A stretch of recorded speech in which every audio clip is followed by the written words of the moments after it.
लहर सागर को अगम गंभीर क्षण है, शांति रखो मौन धारो, और जो होना यही है हो, क्योंकि सारा भूत ही इसकी गवाही है कि जो होना हुआ है वही होकर रहा है। हुई की लंबी पुरानी आदिहीन कथा व्यथा है, लिखी सुधियों में संजोई, जान या अनजान बोली या बुलाई। लौटती है लहर सागर को अगम, शांति रखो मौन धारो, और जो होना यही है हो, क्योंकि सारा भूत ही इसकी गवाही है कि जो होना हुआ है वही होकर रहा है। पीछे लौट कर देखो, जरा अपने जीवन की कहानी के पन्ने पलटो, जरा अतीत में खोजबीन करो, खोदो, तुम पाओगे जो होना है वही होकर रहा है। तुम नाह के बीच में परेशान हो लिए, तुम्हारे बिना भी होकर रहता। तुम इतने परेशान ना होते तो भी होकर रहता। हार हुई, तुम परेशान ना होते तो भी हो जाती। होनी थी तो हो जाती। तुम परेशानी बचा सकते थे, हार नहीं बदल सकते थे। आदमी के हाथ में बस इतना है, परेशानी बचा ले, दुख बचा ले, पीड़ा बचा ले, संताप बचा ले। जो होना है होकर रहेगा, जो होना है होता ही रहा है। लेकिन हमारा मन इससे बगावत करना चाहता, क्योंकि जब हम कुछ करते हैं तभी हमें मजा आता, नशा आता, तभी लगता है मैं हूं। एक गीत कल मैं पढ़ रहा था, प्रार्थना करनी मुझे है और इसे स्वीकारना, संभव बनाना सरल उतना ही तुम्हें है। परमात्मा से प्रार्थना कर रहा भक्त, प्रार्थना करनी मुझे है और इसे स्वीकारना, संभव बनाना सरल उतना ही तुम्हें है। यह कि तुम जिस ओर आओ चलूं मैं भी, यह कि तुम जो राह थामो रहूं थामे हुए मैं भी, यह कि कदमों से तुम्हारे कदम अपना मैं मिलाए रहूं, यह कि तुम खींचो जिधर को खींचूं, जिससे तुम मुझे चाहो बचाना बचूं। यानी कुछ न देखूं, कुछ न सोचूं, कुछ न अपने से करूं, मुझसे यह न होगा। छूटने को विलग जाने, ठोकरें खाने, लुढ़कने गरज, अपने आप करने के लिए कुछ विकल्प चंचल आज मेरी चाह। प्रार्थना भी आदमी करता है कि प्रभु तू जैसा कराए वैसा ही हम करें, तेरी जैसी मर्जी वही पूरी हो। कहते हैं लोग उसकी मर्जी के बिना पत्ता भी नहीं हिलता, लेकिन फिर भी कहीं भीतर अहंकार घोषणा करता है मुझसे न होगा। छूटने को विलग जाने, ठोकरें खाने, लुढ़कने गरज, अपने आप करने के लिए कुछ विकल चंचल आज मेरी चाह। अहंकार निरंतर कोशिश करता है कुछ अपने से करके दिखा दूं, करता होके दिखा दूं। ये करता होने की चाह समस्त नरक का आधार है, स्रोत है। तुम कितना ही करो, जो होना है वही होता है। कभी सफलता होती जरूर, कभी असफलता भी होती जरूर, लेकिन संयोग वसात न तो तुम सफलता अपने हाथ से ला सकते हो और न तुम विफलता अपने हाथ से ला सकते हो। तुम्हारी लाख चेष्टा करने पर भी कभी तुम विफल हो जाते हो और कभी निश्चेष्ट पड़े रहने पर भी सफल हो जाते हो। कभी इस पे तुमने देखा, मैं विश्वविद्यालय में एमए का विद्यार्थी था। मेरे जो प्रोफेसर थे अब तो चल बसे, अभी कुछ वर्ष पहले चल बसे, उनका मुझ पे बड़ा लगाव था और वो कहते तुम जरा मेहनत करो तो गोल्ड मेडल तुम्हारा है, तुम घंटा भर भी दे दो पढ़ने को तो गोल्ड मेडल तुम्हारा है। मैं उनसे कहता मिलना होगा तो मिल के रहेगा। उनको ये बात जचती ना, वो कहते ऐसे कैसे मिल के रहेगा, तुम कुछ करोगे तो ही मिलेगा, कुछ ना करोगे तो कैसे मिलेगा। परीक्षा के 3 महीने पहले उन्होंने मुझसे कहा तो अब इसकी परीक्षा हो ले तो तुम मेरे घर आ जाओ। और मेरे घर ही रहो, ताकि मैं देखूं तुम कुछ करते हो या नहीं। 3 महीने में उनके घर रहा। मैंने सब किताबें वगैरह बांध के रख दी।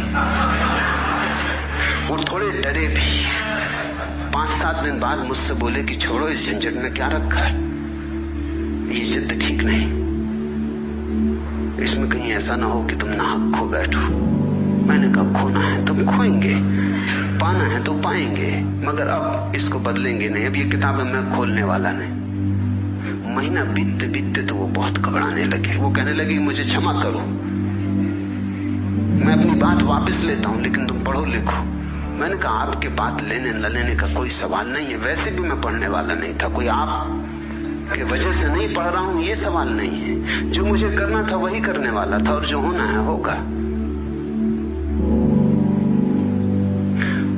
परीक्षा जब बिल्कुल करीब आ गई तो इतने घबराने लगे कि मुझसे बोले कि ऐसा करो, मैं तुम्हें बता देता हूं कि क्या क्या आ रहा है, कम से कम उतना।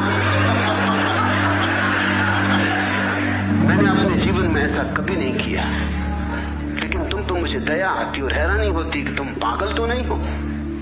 क्योंकि मैं पड़ा रहता घास पर उनके लाम में, सोया रहता धूप में या वृक्षों की छाया में। 3 महीने मैंने किताब छुई नहीं। मैंने कहा कि नहीं, आप बताओ भी तो भी कोई सार नहीं, क्योंकि मैं किताब उठाने वाला नहीं। मैं बिना किताब छुई परीक्षा में आ रहा हूं। आखिरी दिन तो रात उनसे न रहा गया। मैं कमरे में सोया था, कोई 11 बजे रात उन्होंने खटका दिया और कहा कि सुनो ये रहा पेपर। अब मैंने कहा कि देखो आप अपने हाथ से सब खराब किए ले रहे हो। अब 3 महीने गुजर गए, अब रात बची है, कल सुबह में जो होगा होगा। और इस पेपर का मैं करूंगा भी क्या, ये जान भी लूं कि क्या आ रहा है, ये तो सुबह मैं जान ही लूंगा, इसमें क्या ऐसी जल्दी है। पढ़ने वाला मैं नहीं हूं, तो अभी जान लूं कि सुबह जान लूं, फर्क क्या पड़ेगा। बीच में मैं पढ़ने वाला नहीं हूं। और जब मुझे गोल्ड मेडल मिला तो उनकी हालत देखने जैसी थी। वो नाचने लगे खुशी में। उन्होंने कहा कि हद हो गई, तो शायद तुम ठीक ही कहते हो कि जो होने वाला था होकर रहेगा। मगर मुझे अब भी भरोसा नहीं आता, ये हो गया ये भी ठीक।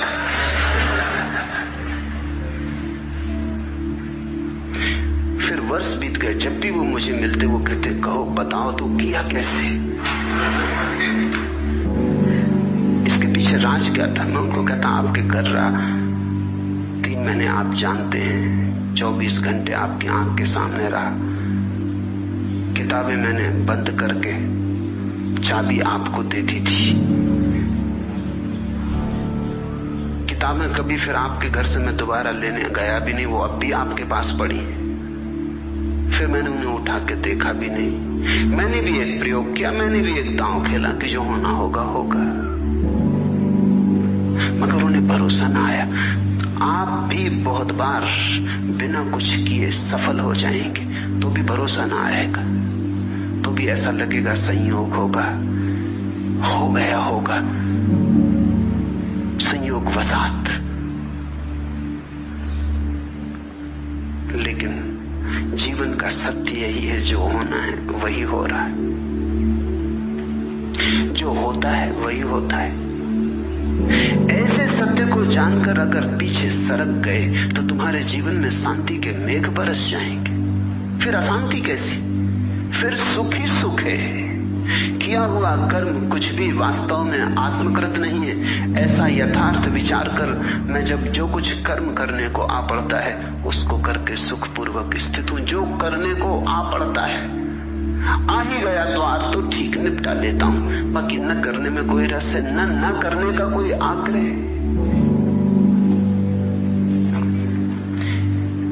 कृतं किमपि नैव स्यादिति संचित्य तत्वतः यदा यत् कर्तुमायाति तत् कृत्वा असे यथा सुखम। कृतं किमपि एव न आत्मकृतं स्यात्। नहीं, अपने किए कुछ नहीं होता, अपना किया कुछ भी नहीं। सब किए पर परमात्मा के हस्ताक्षर है। तुम अपने हस्ताक्षर हटा लो और तुमने नरक बनाना बंद कर दिया। तुम अपने हस्ताक्षर बड़े करते जाओ और तुम्हारा नरक उतना ही बड़ा होता चला जाएगा। इति तत्वतः संचिन्त्य, ऐसा जानकर, ऐसा अनुभव करके, ऐसे तत्व का साक्षात करके, यदा यत् कर्तुम आयाति तत्कृत्य, जो आ गया,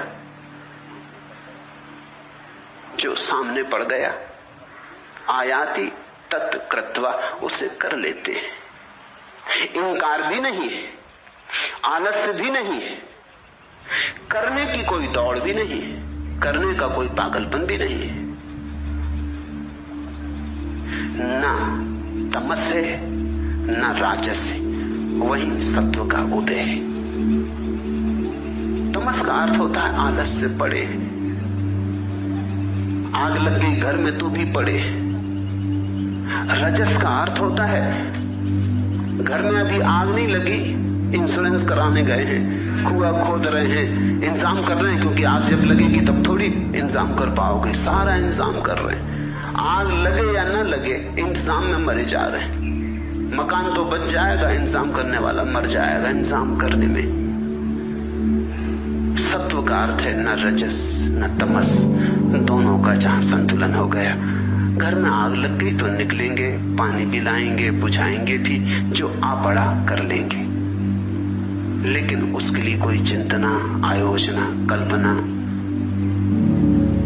कुछ भी नहीं। जो वर्तमान दिखाएगा, करवाएगा, कर लेंगे। यथा सुखम आसे, इसलिए सुखपूर्वक स्थित हूं।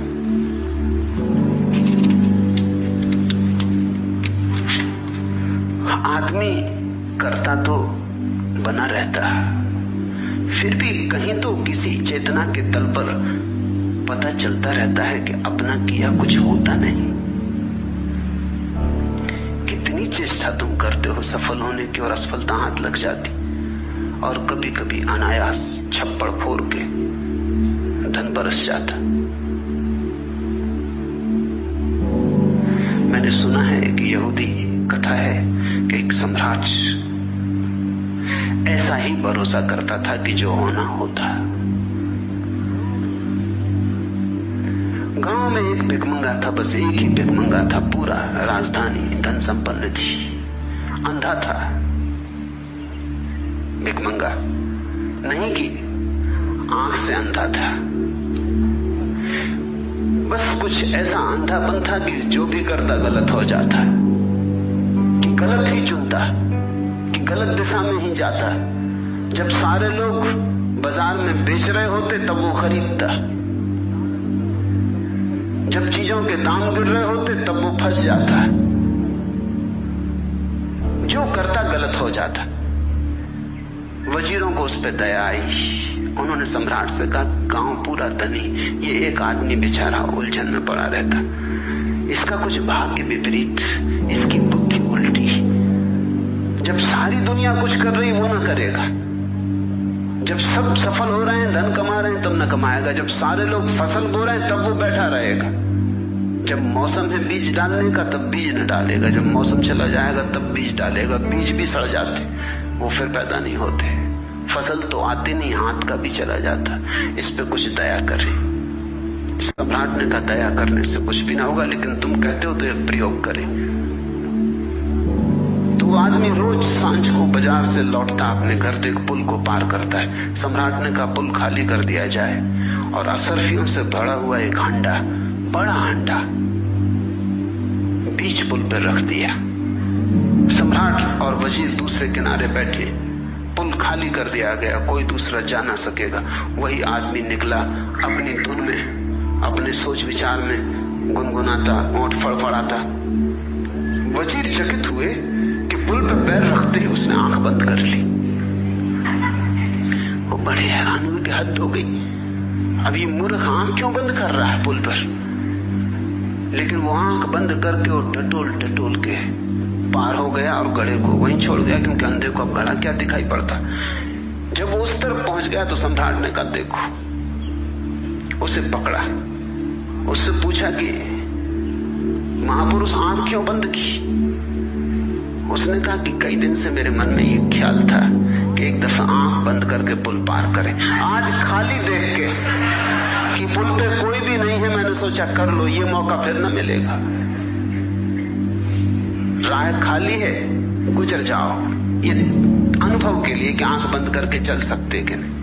आज ही सूझा तुम्हें ये योजना तो पुरानी थी, लेकिन रास्ता कभी खाली नहीं होता था। लोग आ रहे जा रहे, धक्का धुक्की हो जाए। सम्राट ने कहा जो होना होता होता। तुम कोई उपाय खोज लोगे असफल होने का, या सफलता तुम्हें खोजती आ जाएगी।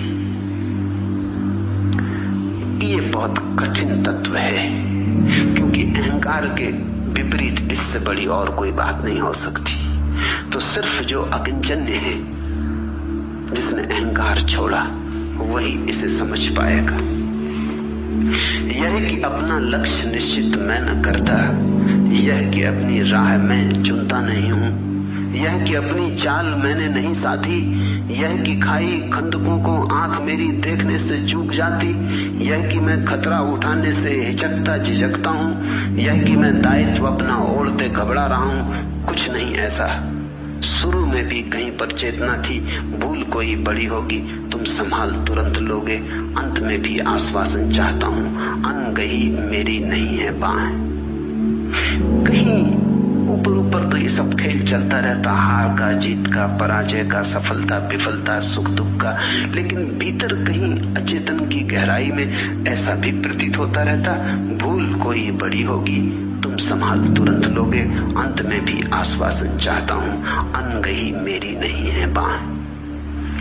वह भी बना रहता। मनुष्य एक विरोधाभास है, एक तल पर कर्ता होने की कोशिश करता रहता है और एक तल पर जानता भी रहता कि अकर्ता हूं, और तुमने मेरी बाहें पकड़ी है, इसलिए संभाल लोगे।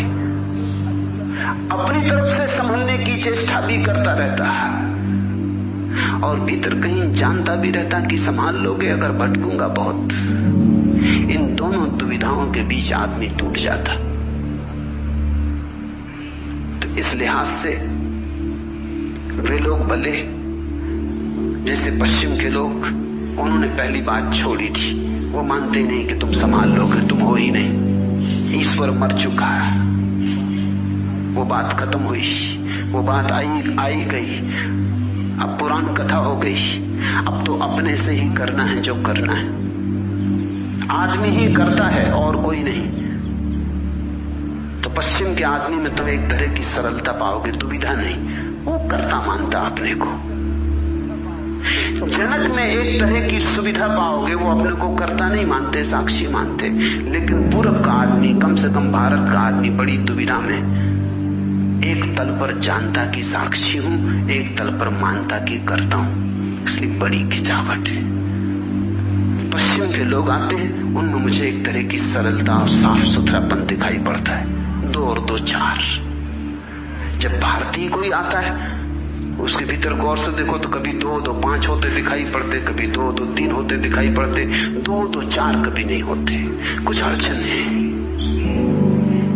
उसने महासत्य भी सुन लिए, खुद तो नहीं जाना, सुन लिए। महासत्यों की उद्घोषणा इतनी बार हुई इस देश में, कभी बुद्ध, कभी महावीर, कभी कृष्ण, कभी अष्टावक्र, उसने सुन लिए। उनको इनकार भी नहीं कर सकता। भारत की चेतना ने इन महापुरुषों को देखा, सदियों सदियों में वे आते रहे, उनको इनकार भी नहीं किया जा सकता। उनकी मौजूदगी प्रगाढ़ छाप छोड़ गई है। उनकी वाणी गूंजती है, गूंजती चली जाती है, वो हमारे खून में मिल गई है। हम भुलाना भी चाहें तो भूल नहीं सकते।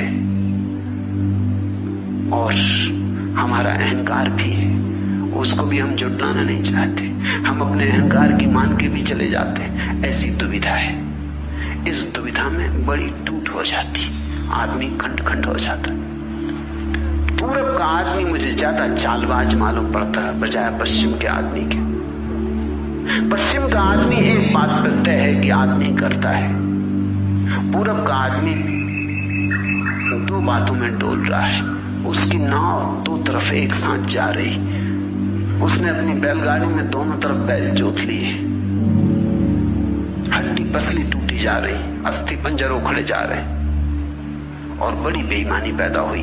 कैसी बेईमानी पैदा हुई? पूरा आदमी जीतता तो कहता मैं जीता, हारता तो वो कहता भाग्य में लिखा था। ये बेईमानी पैदा हुई।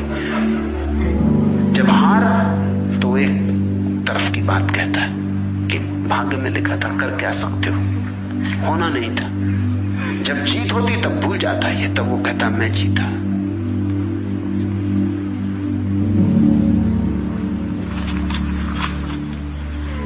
देहासक्त योगी हैं जो कर्म और निष्कर्म के बंधन से संयुक्त भाव वाले हैं। मैं देह के संयोग और वियोग से सर्वथा पृथक होने के कारण सुखपूर्वक स्थित हूं। सुनो, जनक कहते हैं देहासक्त हैं योगी। भोगी तो देहासक्त हैं ही, योगी भी देहासक्त हैं।